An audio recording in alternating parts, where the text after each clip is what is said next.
یسوع مسیح کے فتح مند جلالی اور خوبصورت نام میں آپ سب کی سلامتی ہو۔ آئیے آج شام ہم اپنی رہنمائی کے لیے کلام خدا میں سے چند بڑی خاص باتیں سیکھیں گے، اور آج کا یہ پیغام بڑا خاص پیغام اس لیے ہے کہ یہ بڑا میچور میسج ہے جو میں آپ کے ساتھ شیئر کرنا چاہتا ہوں۔ عنوان ہے ذریعہ نجات کیا ہے، اعمال یا فضل؟ اور اس کے لیے جو ریفرنس ہے، جو حوالہ ہم دیکھیں گے کلام میں سے، وہ ہے افسیوں کے نام پالوس رسول کا خط، اس کا 2 باب ہے، اور اس کی 8ویں اور 9ویں 2 آیات کو ہم کلام خدا میں سے پڑھیں گے، سنیں گے، سمجھیں گے اور سیکھیں گے۔ افسیوں 2 باب ہے، اس کی 8ویں اور 9ویں 2 آیات میں، کیونکہ تم کو ایمان کے وسیلہ سے فضل ہی سے نجات ملی ہے، اور یہ تمہاری طرف سے نہیں، خدا کی بخشش ہے، اور نہ اعمال کے سبب سے ہے، تاکہ کوئی فخر نہ کرے۔ کلام خدا کے پڑھے اور سنے جانے پر خدا کی برکت ہو، آمین۔ پالوس خدا کے خادم نے کلیسیا کو یہ خط لکھتے ہوئے اس خاص بات کو ضرور ہی مینشن کیا ہے، تاکہ کلیسیا یہ جان لے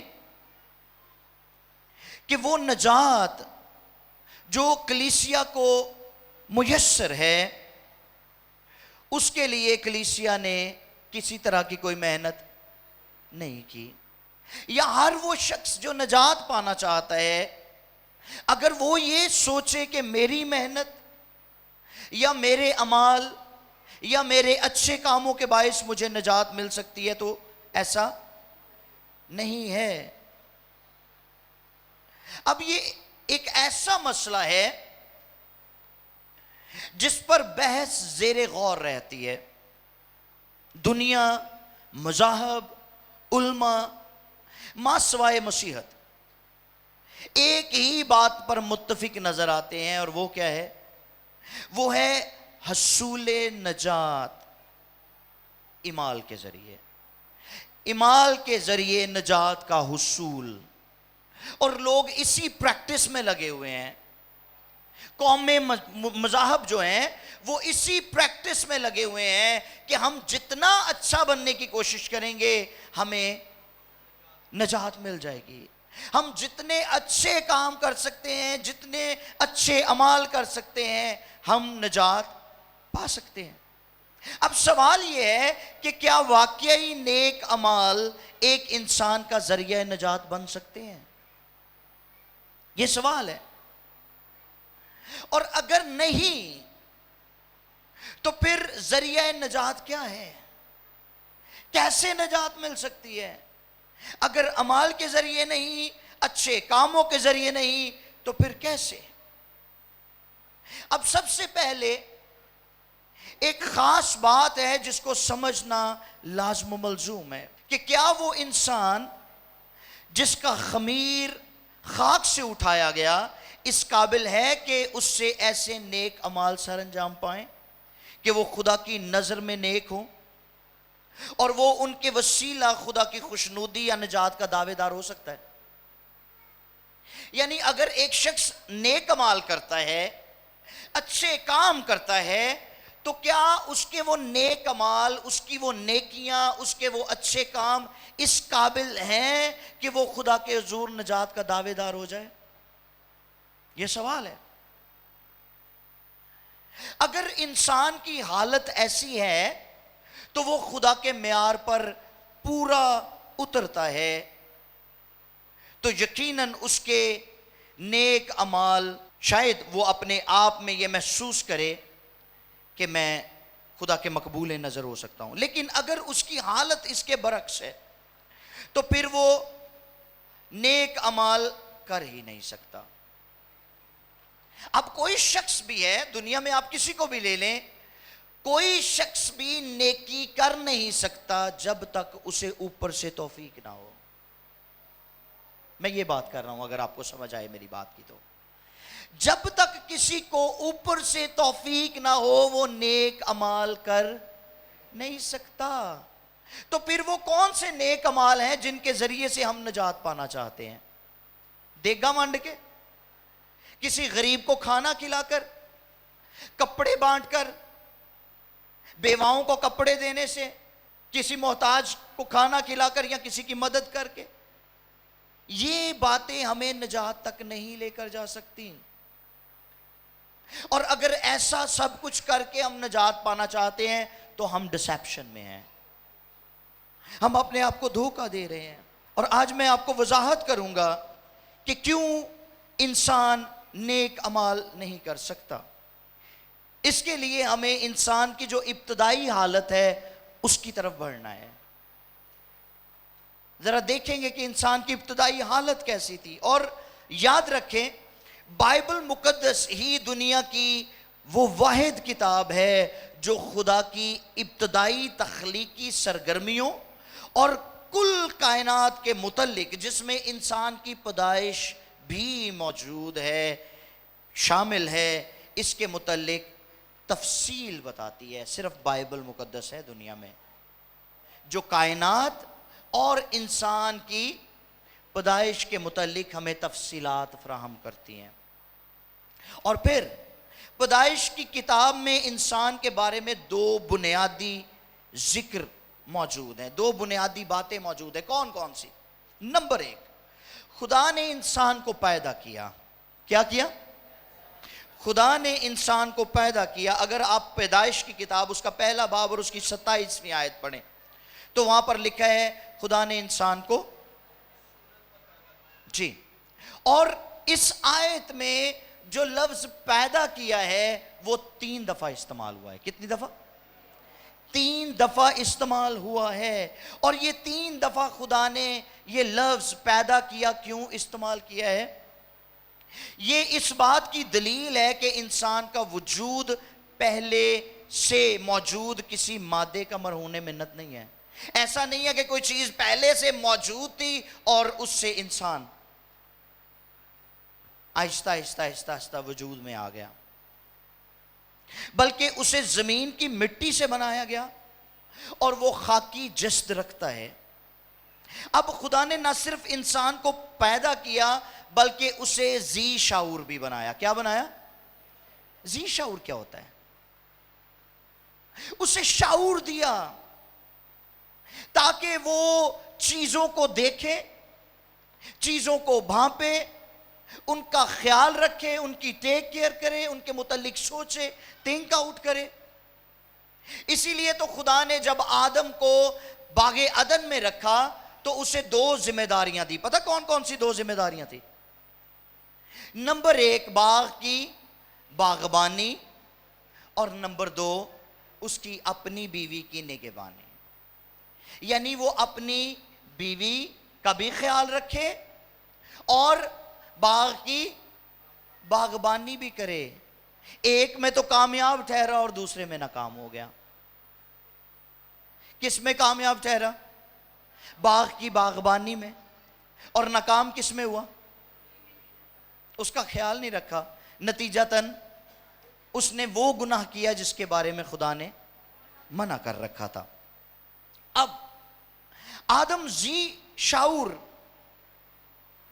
تھا اور اس کو خدا نے جب پیدا کیا تو اس کو عقل بخشی. پیدائش کی کتاب 2 باب اور اس کی 19ویں آیت جب پڑھتے ہیں تو وہاں پر لکھا ہے کہ خدا نے اس کے شعور کو آزمایا. وہ عقل جو خدا نے اس کو بخشی تھی اس کو آزمایا، اور اس کو آزمانے کے لیے خدا نے کیا کیا؟ جتنے چرند پرند تھے، جتنے جانور تھے، جتنے حشرات تھے، جتنے چوپائے تھے، ان کو 1 بائی 1 ایک ایک کر کے اس کے پاس لایا کہ دیکھتا ہوں یہ ان کے کیا نام رکھتا ہے. اور آدم نے جس جانور کا جو نام رکھا وہی اس کا نام ٹھہرا. اور آج کے دن بھی شیر شیر ہی کہلاتا ہے نا، بلی بلی ہی کہلاتی ہے. کبھی کسی نے نہ تو شیر کو ریچھ کہا ہے اور نہ بلی کو کتا کہا ہے. ایسے ہی ہے. شیر اپنی جگہ پر شیر ہے اور بلی اپنی جگہ پر بلی ہے، اور جیسا اس نے نام دیا ویسی ان کی فطرت ہو گئی. اور یہ بات اس پورے اوتھینٹک، مطلب اس کی اوتھینٹسٹی کرتی ہے، اس تصور کی، اس خیال کی کہ خدا نے جب آدم کو بنایا، اس کو پیدا کیا، تو اس کو عقل بھی بخشی. اب ایک بات صاف ظاہر ہے کہ آدم کسی ارتقائی منزل سے نہیں گزرا، کیونکہ جو ارتقاء کے ماننے والے ہیں ان کا یہ خیال ہے کہ انسان کی جو ابتدائی شکل تھی وہ کروڑوں سال پہلے ایک مادے کی صورت میں تھی، جو رفتہ رفتہ تشکیل پاتا پاتا آہستہ آہستہ گریجولی وہ آج موجودہ صورت میں موجود ہے. آپ سائنس کو پڑھ کے دیکھ لیں، سائنس کہتی ہے انسان پہلے منکی ہوتا تھا، ٹھیک، بندر ہوتا تھا، اور پھر وہ بہتر حالت میں ادوار بدلتے گئے اور وہ بہتر حالت میں آتا گیا اور پھر آہستہ آہستہ انسان بن گیا. لیکن بائبل مقدس کیا فرماتی ہے؟ بائبل کہتی ہے خدا نے انسان کو پیدا کیا، اور ایسا پیدا نہیں کیا کہ آدم پہلے بیبی تھا اور پھر لڑک پن میں گیا اور پھر بالغ ہوا. نہیں نہیں نہیں، خدا نے اس کو بالغ ہی پیدا کیا، بالغ ہی بنایا، ٹھیک، اور اس کو ذی شعور بنایا. اب میں آپ کو بیسکلی اس طرف لے کر جانا چاہ رہا ہوں کہ آپ اس بات کو سمجھ سکیں کہ نجات کا تعلق اعمال کے ساتھ بالکل بھی نہیں ہے. اب دوسری بات جو ہم سیکھنے کو ہیں وہ ہے انسان خدا کی شبیہ اور صورت پر پیدا کیا گیا. خدا نے انسان کو پیدا کیا، اور پھر دوسرا پوائنٹ کیا ہے؟ خدا نے انسان کو اپنی شبیہ اور اپنی صورت پر پیدا کیا. پیدائش کی کتاب اس کا پہلا باب اور اس کی 26 اور 27 دو آیات آپ پڑھ سکتے ہیں. اس کے لیے اس سے کیا مراد ہے کہ خدا نے انسان کو اپنی صورت اور اپنی شبیہ پر بنایا؟ بہت دفعہ شاید آپ کے دل میں یہ سوال اٹھتا بھی ہوگا، آپ کے ذہن میں یہ خیال آتا بھی ہوگا کہ اس کا کیا مطلب ہے. علماء عموماً اس کی اصطلاح خدا کی صورت کے دو مطلب نکالتے ہیں، یعنی انسان خدا کی صورت پر پیدا ہوا ہے، اس کے دو مطلب نکالے جاتے ہیں علماء کی نگاہ میں، اور وہ کیا ہیں؟ نمبر ایک کہ انسان کو خدا نے اخلاقی صورت پر بنایا. اخلاقی صورت سے کیا مراد ہے؟ اس سے مراد ہے کہ وہ روحانی خاصیتیں جو پیدائشی طور پر انسان میں موجود ہیں، یعنی حقیقی علم، راست بازی اور پاکیزگی، یہ اخلاقی صورت ہے کہ خدا نے انسان کو حقیقی علم دیا اور اس کو راست بازی عطا کی اور اس کو پاکیزگی عطا کی. اس لیے انسان خدا کی صورت اور شبیہ پر ہے. نمبر دو، ذاتی یا فطری صورت. اس کا مطلب ہے کہ انسان اپنی ذات میں روحانی، ذی عقل اور غیر فانی ہستی رکھتا ہے. یعنی جو بات میں شروع میں کر رہا تھا کہ خدا نے جب آدم کو بنایا تو اس کو بنانے کے ساتھ ساتھ اس کو عقل بھی بخشی، ٹھیک، اور اگر وہ گناہ نہ کرتے تو زندہ رہتے. لیکن برگشتگی کے باعث انسان نے اس پہلی صورت یعنی اخلاقی صورت کو کھو دیا. راست بازی، پاکیزگی جاتی رہی. لیکن اس کے باوجود برگشتگی کے باوجود بھی انسان جو ہے وہ ذاتی طور پر خدا کے ساتھ ان باتوں میں موافقت رکھتا ہے کہ یہ حق رکھے کہ اس کے لیے کہا جا سکے کہ وہ خدا کی صورت پر ہے. یہ علمی باتیں ہیں، تھوڑی سی میں پوری کوشش کر رہا ہوں کہ آپ کو میں آسان طریقے سے سمجھا سکوں. آدم کو جب بنایا گیا، پیدا کیا گیا، تو وہ پاکیزہ حالت میں تھا، راست باز تھا، گناہ کو نہیں جانتا تھا، ٹھیک، پاکیزگی کی زندگی بسر کرتا تھا. اسی لیے تو خدا ٹھنڈے وقتوں میں آ کر آدم کے ساتھ اور حوا کے ساتھ باتیں کرتا تھا، انسان کے ساتھ ملاقات کرتا تھا. لیکن جب برگشتگی آ گئی، برگشتگی کیا تھی؟ وہ بات، وہ حکم جو خدا نے دیا تھا اس کو توڑ دیا گیا، تو گناہ دنیا میں آیا اور آدم کو خدا نے اپنے حضور سے نکال دیا. خدا کے حضور سے نکل جانے کے بعد بھی کیا انسان یہ حق رکھتا ہے کہ وہ خدا کی صورت پر کہلا سکے؟ کیوں جی؟ میری بات کی سمجھ آ رہی کسی کو؟ گناہ کرنے کے بعد، خدا کی حضوری سے نکل جانے کے بعد، کیا ابھی تک بھی آدم کے پاس یہ حق تھا؟ اسے یہ حق حاصل تھا کہ وہ خدا کی صورت پر کہلا سکے؟ جی بالکل. پیدائش 9واں باب اور اس کی 6 آیت آپ پڑھ لیجئے گا، اور پھر یعقوب 3 باب اور اس کی 9 آیت کو بھی پڑھیے گا. آپ کو یہ ملے گا کہ انسان بھلے خدا سے دور چلا گیا، لیکن پھر بھی خدا نے اس کو چھوڑا نہیں، اس کو بھولا نہیں ہے، کیونکہ وہ اپنی تخلیق کو کبھی بھولتا نہیں ہے. اسی لیے وہ خدا ہے. کیونکہ رسول لکھتے ہیں کہ گو ہم بے وفا ہو بھی جائیں تو بھی وہ وفادار، کیونکہ وہ آپ اپنا انکار نہیں کرتا، تو پھر وہ کبھی بھی انسان کو بھول نہیں سکتا جو اس کی صورت اور اس کی شبیہ پر بنایا گیا. چنانچہ ہم یہ کہہ سکتے ہیں کہ خدا نے انسان کو راست بنایا تھا.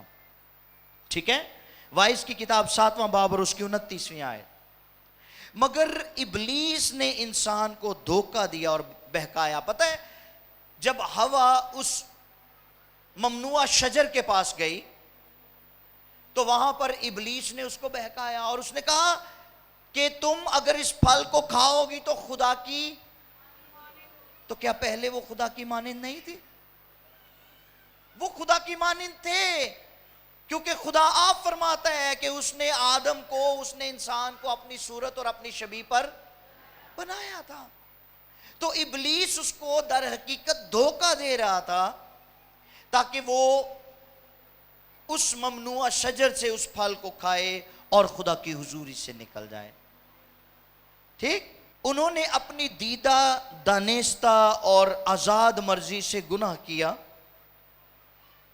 اور خدا کی وہ صورت جس پر وہ بنائے گئے تھے وہ مسخ ہو گئی، اور گناہ ان کی طبیعت اور فطرت کا حصہ بن گیا.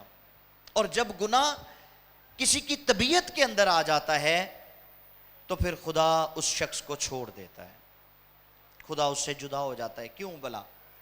کیونکہ خدا پاک ہے، اور حبقوق کی کتاب میں لکھا ہے خدا کی آنکھ ایسی پاک ہے کہ بدی کو نہیں دیکھ سکتی. تو جب خدا پاک ہے تو وہ کیوں کر گناہ کو برداشت کر سکتا ہے؟ Not possible. ٹھیک؟ اب خدا نے آدم کو اپنے حضور سے نکال دیا، اس سے جدا ہو گیا، اور آدم کے گناہ کے باعث ساری نسل انسانی گنہگار ٹھہری. کلیئر ہو رہی ہے تصویر؟ پکچر کلیئر ہو رہی ہے آپ لوگ کو؟ آدم اور حوا کے گناہ کرنے کے باعث جو ابو البشر تھے، ساری نسل انسانی میں گناہ پھیل گیا، ساری نسل انسانی گنہگار ہو گئی. لیکن آج بھی بہت سارے لوگ اس بات کو سمجھنے سے قاصر ہیں. آج بھی لوگوں کا یہ سوال ہے کہ آدم کے گناہ کا اثر ہم نسل انسانی پر کیوں کر ہو سکتا ہے، یہ کیسے ممکن ہے؟ تو اس کے دو ثبوت ہمیں کلام خدا میں سے ملتے ہیں. دو ثبوت ہیں. پہلا، پاک نوشتے جو کلام میں موجود ہیں، آپ ان ریفرنسز کو لکھ لیجئے، پڑھ سکتے ہیں لیٹر آن. رومیو 5:12، پھر رومیو 5:19. نمبر 2، آدم کے گناہ کا بنی نوع انسان پر اثر موجود ہے. اگر ہم اس بات سے بھاگیں، اس بات سے مکر جائیں، تو ہم مکر نہیں سکتے. اگر کوئی شخص کہے کہ میرے اوپر جو گناہ آدم نے کیا تھا اس کا کوئی اثر نہیں ہے، تو ہم جھوٹے ہیں، ہم اپنے آپ کو دھوکہ دے رہے ہیں. سمجھ آ رہی ہے میری بات کی؟ اب آدم کے صلب سے جو نسل پیدا ہوئی ہے، ساری دنیا آدم کی اولاد ہے، ایسے ہی ہے نا؟ تو بطور باپ، آدم بطور باپ ٹھہرا. جب باپ نے گناہ کیا ہے تو پھر اس کا اثر اولاد میں، اثر اولاد پر ضرور ہوگا. اس کی ایک مثال دیتا ہوں میں آپ کو. اگر ایک باپ شرابی ہے یا بد کردار ہے تو آپ کیا خیال کرتے ہیں، اس کا اثر اس کے بچوں پر پڑے گا کہ نہیں پڑے گا؟ بولیں. پڑے گا. یہ ہو ہی نہیں سکتا کہ اگر ایک باپ شرابی یا بد کردار ہے اور اس کا اثر اس کی اولاد پر نہ پڑے، ایسا نہیں ہو سکتا. اسی لیے تو یہودیوں میں ایک مثل مشہور تھی. اور کیا تھی وہ مثل؟ یرمیہ کی کتاب 31واں باب اور اس کی 29ویں آیت. وہ کہتے تھے باپ دادا نے کچے انگور کھائے اور اولاد کے دانت کھٹے ہو گئے. یہ مثل مشہور تھی یہودیوں میں. اب اکثر لوگوں کا یہ کہنا ہے کہ بچے گناہ سے پاک ہوتے ہیں، بچے گناہ سے پاک ہوتے ہیں، اسی لیے کچھ لوگ چھوٹے بچوں کا بپتسمہ کروا دیتے ہیں. کرواتے ہیں کہ نہیں کرواتے؟ کرواتے ہیں نا.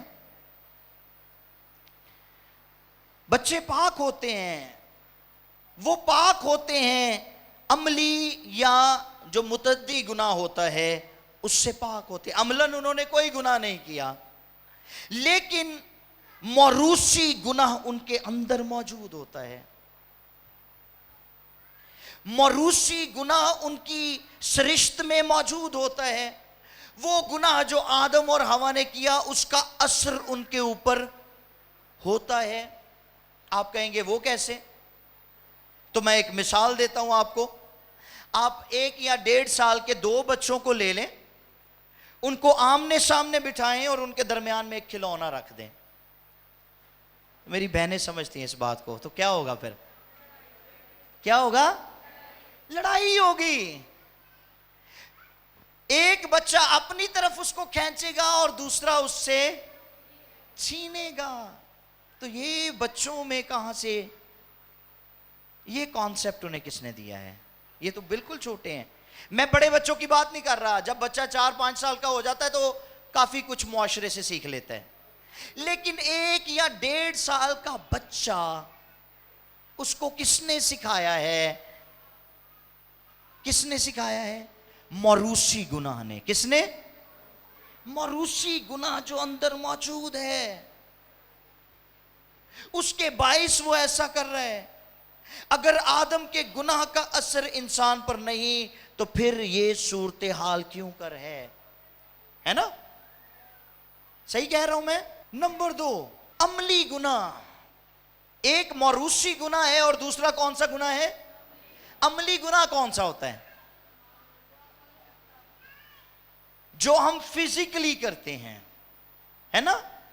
کوئی شخص چوری کرتا ہے، ڈاکہ ڈالتا ہے، کسی کو قتل کر دیتا ہے، ٹھیک، بد کرداری کرتا ہے، یہ ہے عملی گناہ. اب جو عملی گناہ کی جڑ ہے وہ دراصل موروثی گناہ ہے. میری بات کو سمجھنے کی کوشش کریں. عملی گناہ کی جڑ کیا ہے؟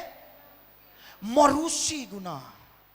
اور جب تک موروثی گناہ اندر بیٹھا رہتا ہے اس وقت عملی گناہ جنم لیتے رہتے ہیں، جاری رہتے ہیں، ان کو روکا نہیں جا سکتا.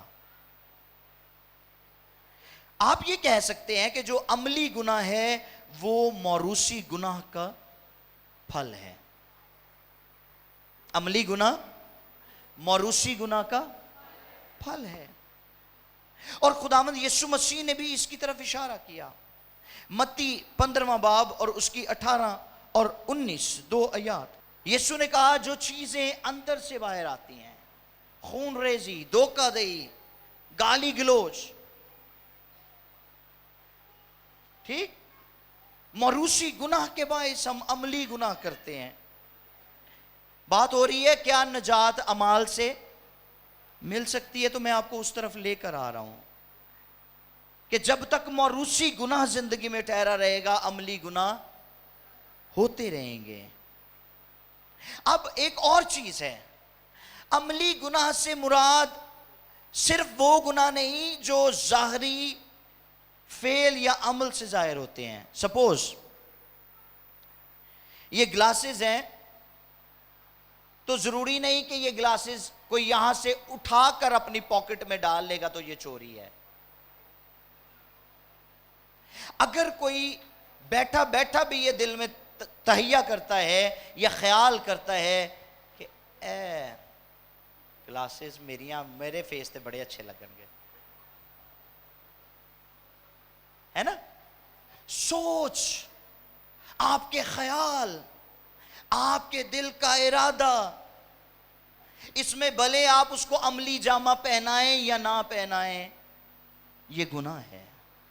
اسی لیے یسوع مسیح نے کہا کہ اگر کوئی کسی کے متعلق نیگیٹو سوچ بھی لیتا ہے تو وہ اپنے دل میں اس کے ساتھ بدی. ضروری نہیں ہے کہ آپ اس کو عملی جامہ پہنائیں. یہ متی کی انجیل 5ویں باب کی 27ویں اور 28ویں دو آیات میں رقم ہے. سو یاد رکھیں موروثی گناہ تو ایک ہے لیکن عملی گناہ بہت. اب جب اتنے عملی گناہ ہیں تو پھر اچھے اعمال کیا کر سکیں گے؟ اچھے اعمال مقابلہ نہیں کر سکتے. موروثی گناہ موجود ہے اور جب تک موروثی گناہ موجود ہے اس وقت تک آپ نجات نہیں پا سکتے. سمجھ رہے ہیں میری بات؟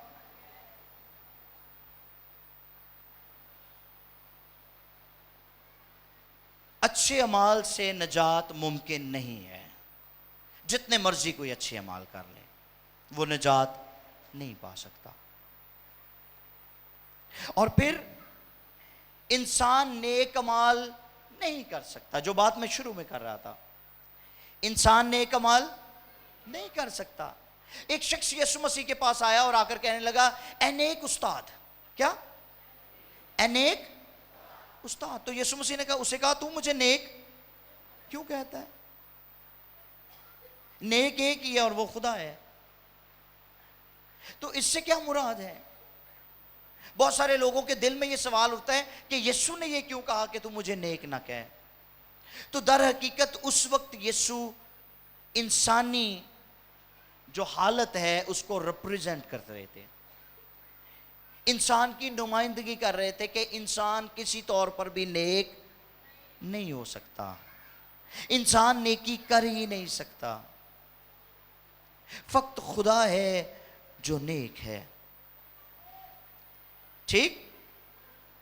کیونکہ موروثی اور عملی گناہ کے باعث ہم نیک اعمال نہیں کر سکتے. نجات پانا تو بڑی دور کی بات ہے. اب انسان اپنی نگاہ میں یا اپنی ذات میں کتنا بھی نیک ہونا چاہے تو بھی وہ خدا کی نیکی کے معیار پر پورا نہیں اتر سکتا. خدا کی نیکی، خدا کی پاکیزگی، خدا کی راست بازی کا معیار کچھ اور ہے اور ہم اس کا مقابلہ نہیں کر سکتے.